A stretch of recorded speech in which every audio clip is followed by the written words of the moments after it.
Ma'am అయితే మరి IVF cycles fail అవుతున్న వాళ్ళు ఎన్ని సార్లు ఫెయిల్ అవుతే you can say okay I'm done అంటే నేను నెగెటివ్ కానోటేషన్లో అడుగుతున్నాను కానీ ఎన్నిసార్లు మనం అటెంప్ట్ చేయొచ్చు ఒక లైఫ్ టైంలో 6 times 5 times 4 times వాళ్ళకు ఓపిక ఉన్నన్ని సార్లు బేసిక్లీ ఐ హావ్ చేసుకోవచ్చు. Seen a woman who underwent almost 18 cycles మరీ ఇంజెక్షన్స్ అలా కాదు. The last 7-8 cycles were natural cycles. Hmm.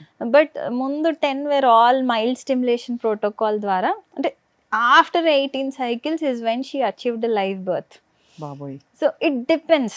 అంటే ఇప్పుడు నేను ఇక్కడ కూర్చొని యూ హ్యావ్ టు అండర్గో 18 అని చెప్పాను. It all depends upon how much mental stress they can take, physical, mental and కొంచెం ఫైనాన్షియల్. స్ట్రెస్ కూడా ఉంటుంది కదా అన్ని ఉంటది. విధాలా యా ఉంటది. సో దాన్ని బట్టి వాళ్ళకి బిడ్డ ఎంత ఇంపార్టెంటో వాళ్ళు డిసైడ్ చేసుకోవాలి. కొందరికి నా own genetic material, I want to have my own biological child అని అనుకుంటారు. There is nothing wrong in that.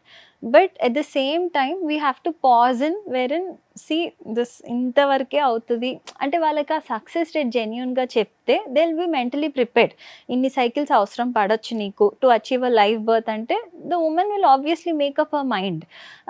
కొందరు దే అండర్గో, కొందరు వెక్స్ అయిపోతారు. అప్పుడు we give them other options, donor egg options అట్లాంటివి చెప్తాం అనమాట.